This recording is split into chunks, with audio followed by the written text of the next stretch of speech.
દેવભૂમિ દ્વારકાના ખંભાળિયામાં નવી મામલતદાર કચેરી નજીક ઝૂંપડામાં ભીષણ આગ લાગી। અચાનક આગ લાગતા લોકો દોડતા થયા। આગ લાગવાથી ઝૂંપડું બળીને ખાખ થયું। ખંભાળિયા ફાયર વિભાગે આગને કાબૂમાં લઈ મોટી દુર્ઘટના ટાળી હતી।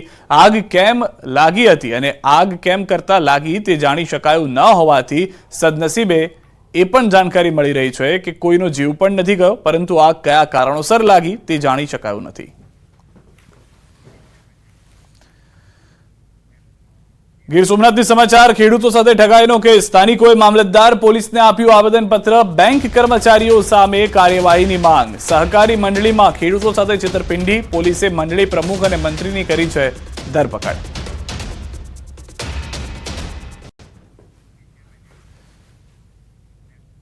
બોટાદના એગ્રોના દુકાન માલિકે ખેડૂત સાથે કરી છેતરપિંડી। ગઢડા તાલુકાના ઉગામેડીના ખેડૂત દ્વારા ખરીદી કરવામાં આવેલ ખાતરની બેગમાંથી રેતી નીકળેલી। ભોગ બનનાર ખેડૂતે Sardar fertilizers and agro chemicals નામની દુકાનમાંથી ખેડૂતે 25 થેલી ખાતર ખરીદ્યું। એગ્રો માલિકે ખેડૂતને દિવેલના ખોળના નામે સિટી કમ્પોઝ ખાતર પધરાવી દીધું।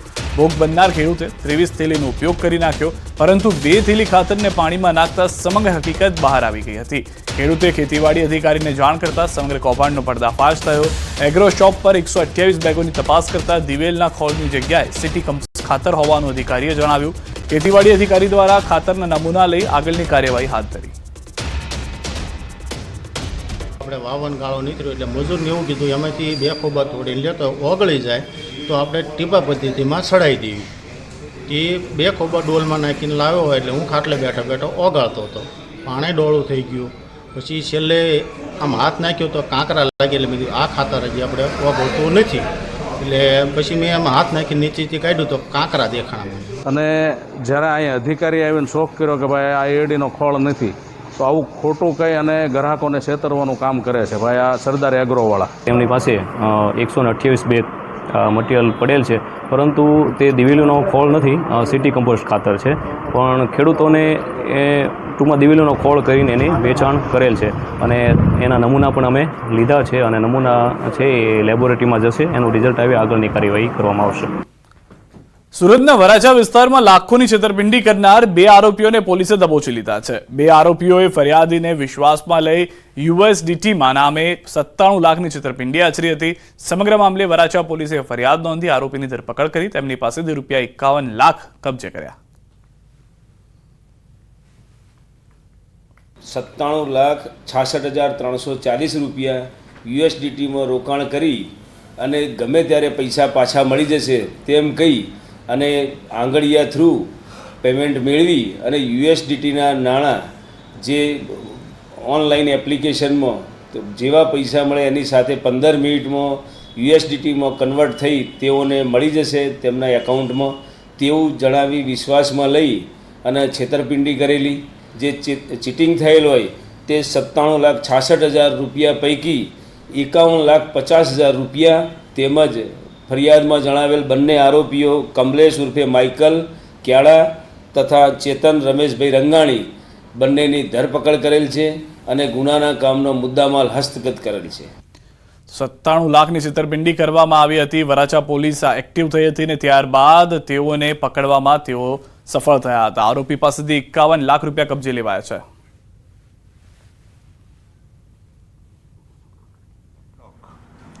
અને જે ડાઉન ટ્રેક ઉપર ફિશ પ્લેટ કાઢી અને અપ ટ્રેક ઉપર મૂકી દેવાની ઘટના જે સામે આવેલ હતી, જે અનુસંધાને સૌપ્રથમ RPF GRP તમામ ત્યાં પહોંચી અને લોકલ કિમ પોલીસ સ્ટેશનને જાણ થતાં અહીંથી SP અને રેન્જ IG સાહેબે પણ ત્યાં વિઝિટ કરી અને આજે મોટા પાયે જાનહાનિ થાય અને ટ્રેનને જે ઉથલાવી નાખવાનું જે કોશિશ હતી એ અનુસંધાને BNSની કલમ 35, 61, 2A, 62, 125 તથા રેલવે અધિનિયમ 1989ની કલમ 150A અને 150(2)B તથા ડેમેજ ટુ પબ્લિક પ્રોપર્ટી એક્ટની કલમ 3 હેઠળ તાત્કાલિક ધોરણે ગુનો દાખલ કરવામાં આવેલો।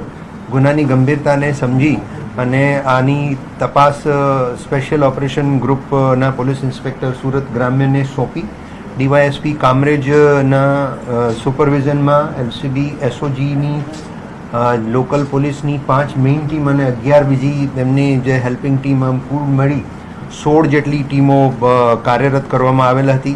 આ ગુના કઈ રીતે બન્યો, કોણે અંજામ આપ્યો, આ તમામ વિગતો સાથે સમગ્ર જિલ્લાની પોલીસની એ જ દિવસે સાંજે અને બીજા દિવસે વિવિધ ટીમો 150થી વધુ પોલીસ અધિકારીઓ કર્મચારીઓ દ્વારા આસપાસનું જે વિસ્તાર છે અંદાજે 5 કિલોમીટર જેટલો વિસ્તાર એનું સર્ચ પણ કરવામાં આવેલ.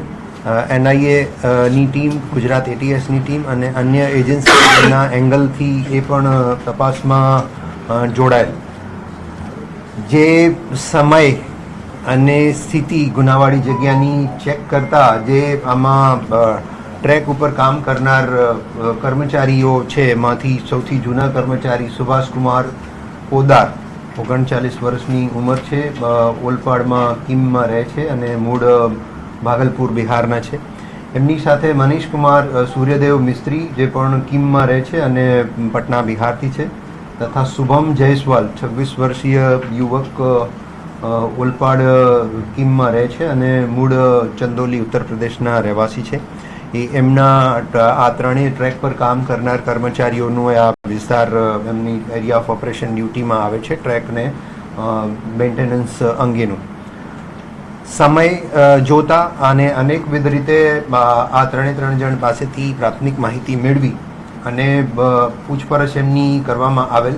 જે સમયે જ્યાં જે વસ્તુ બનેલી અને જોયેલી એને અનુસંધાને પોલીસે એમની પાસેથી જ્યારે એમનું મોબાઈલ ચેક કરતા ખરેખર જે 28 સેકન્ડનો વિડીયો જે 5 વાગ્યા અને 20 મિનિટ પછીના બનાવનું જે બતાવવામાં આવેલ હતું એ વિડીયો રિસાયકલ બિનમાંથી પોલીસે રિકવર કરતા એ વિડીયો 4 વાગે 57 મિનિટ અને 56 સેકન્ડે એ વિડીયો બનેલ હોવાનું ટાઈમ અને ડેટના સ્ટેમ્પ સાથે પ્રસ્થાપિત થયેલ, જેથી પોલીસને આ વિષયમાં થોડું વધારે શંકા થવા લાગી કે આ વિડીયો ઉતારી અને ડિલીટ કરી દેવામાં આવેલું હતું. એ સાથે એની સાથે જે બીજા કર્મચારી છે મનીષકુમાર સૂર્યદેવ મિસ્ત્રી, એનો મોબાઈલ અને એમાં પણ રિસાયકલ બિન પોલીસે ચેક કરતા ડિલીટ કરેલા 3 ફોટા મળેલા, જેમાં એક ફોટો સવારના 2 વાગે 56 મિનિટનો છે, બીજો ફોટો 2 વાગ્યા અને 57 મિનિટનો છે અને ત્રીજો ફોટો સવારના 3 વાગ્યા અને 14 મિનિટનો છે, જેમાં આ જે ARC પેડલોક છે એ 3, 4, 5ની સંખ્યામાં એ પેડલોક ટ્રેક ઉપર પડેલા દેખાય છે. હવે આ બાબતની પોલીસ વધારે ઊંડાણપૂર્વક તમામ ટીમો આ કામમાં લાગી ગયેલી અને આની પૂછપરછ કરતા સુભાષ ના કહેવાથી સુભાષની સાથે મળી અને મનીષ અને શુભમે આ પેડલોક પણ કાઢેલા અને ફિશ પ્લેટ પણ કાઢી અને ટ્રેક પર મૂકી હતી. ખરેખર જે પ્રમાણે એમની મૂવમેન્ટની તમામ ટેકનિકલ માહિતી રેલવે વિભાગ પાસેથી માંગી અને આવી ગઈ છે, એનું એનાલિસિસ ચાલે છે. એ ટ્રેકને પેટ્રોલિંગ દરમિયાન, ટ્રેકના મેન્ટેનન્સ દરમિયાન આવું કૃત્ય સુભાષના કહેવાથી થયેલું છે, એ પ્રસ્થાપિત થયેલું છે અને 3 આરોપીઓએ આની કબૂલાત પણ કરી છે. તથા પોલીસ ઇરાદો આમાં જાણવો ખૂબ જ અગત્યનો હતો. પોલીસે ગહન પૂછપરછ કરતા પ્રસિદ્ધિ માટે, ઇનામ મળે એના માટે આ કૃત્ય કરેલું છે અને જે મોન્સૂનની પેટ્રોલિંગ છે એ હવે મોન્સૂન પૂરું થતાં બંધ થાય છે. જો પેટ્રોલિંગ બંધ થાય તો જે નાઇટનો જે બીજા દિવસનો ઓફ મળે છે એ ઓફ પણ બંધ થાય. આ 2 કારણ પ્રાથમિક દ્રષ્ટિએ પોલીસને આરોપીઓની કબૂલાતમાં જાણવા મળેલા છે. તમામની 3 આરોપીની ધરપકડ કરવામાં આવેલી છે અને એમની પાસેથી જે 3 મોબાઈલ મળ્યા છે જે ટેકનિકલ. તો હાલમાં પ્રેસ કોન્ફરન્સમાં મોટો ખુલાસો કરવામાં આવ્યો છે. સમાચારોમાં આપ અત્યારે બસ આટલું જ જોશો.